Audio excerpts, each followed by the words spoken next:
Hey friends, I'm Renee with the Flippin' Tilbies, and today I'm going to be sharing with you 6 tips on how to best organize those super awkward closets that are typically put into the primary bedroom of travel trailers. So there's a few reasons why these closets are so hard to organize and so hard to utilize all of the space in them.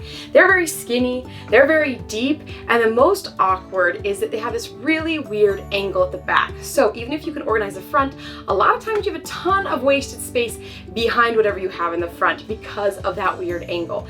So these closets typically come with a rod at the top for you to hang your clothes on, and there's usually 2 of them on each side. So a lot of people will just hang up their clothes and go, but actually hanging clothes is one of the least efficient ways of using storage. So my first tip is to get one of these really awesome hanging shelves. This is super easy. You just have these velcro and it clips around your hanging rod that you already have in there, and then you bring it up and you have instant shelves. All right, tip number 2 is getting some of these plastic drawers. So the trick with these though is a lot of times they're not quite skinny enough to fit through the door in those closets. So I got this 4-pack on Amazon. It's for reference 8.5 inches, so it fits really well through the door in my closet. I think we have about 1/2 inch to 3/4 inch of clearance, and it really makes it so I can have some great storage space. So both the plastic shelves and the hanging cloth shelves that I showed you work really well for the front of the closet because they're very square. They're not going to work very well for your back half of the closet. And let's be honest, that is the most awkward part of this entire closet. So I'm going to share with you a few solutions of how to deal with that. So that moves us on to tip number 3. We have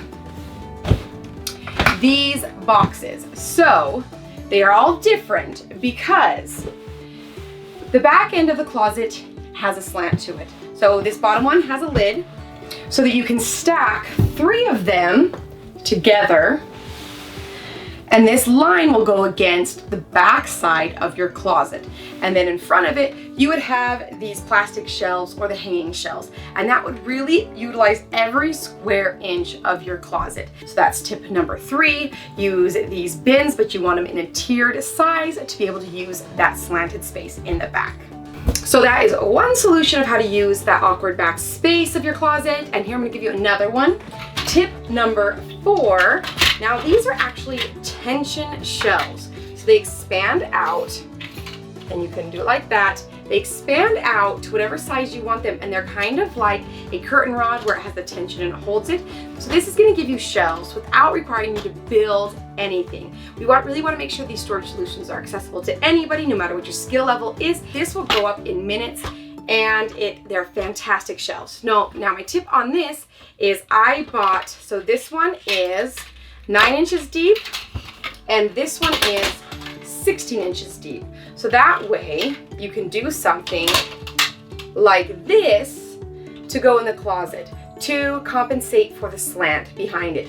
Or honestly, you can get 2 of the smaller ones and 2 of the larger ones, and you can do shelves across your entire closet, making it so that you can fold things on there. You can use some of the cloth bins on there. It really will make it extremely universal for you. Now, we're gonna talk about ways of utilizing the space inside your cabinet door. So that takes us to tip number 5. So you can get some command hooks or other styles of hanging hooks, and you can put them on the inside of your door. You can hang hats, belts, anything like that on the back, but it's really gonna make the most of that vertical space that you have available to you on the inside of your closet doors. If you want something a little bit cuter than just command hooks, then you can get something like this mail and key organizer. This would be great to hang hats and belts and things like that. So that's 2 fantastic solutions for how to utilize the inside of your closet door. And then our last tip on how to organize those super awkward primary bedroom closets is space-saving hangers. You can get these low-profile skinny hangers, and this will allow you to get at least twice as many clothes inside of your closet instead of those traditional, more bulky hangers. And then the other style of hanger is this one, where you can actually hang 5 to 6 different items of clothing on the same hanger. So obviously this is going to give you way better bang for your storage buck if you use something like these different hangers. So there's your 6 tips of how to best utilize the storage of those awkward primary bedroom closets. Now you can absolutely mix and match all of these tips I shared with you today depending upon what your storage needs are. Like and subscribe as we continue to share tips and tricks for RV lifestyle. Thanks so much for watching, guys, and happy RVing.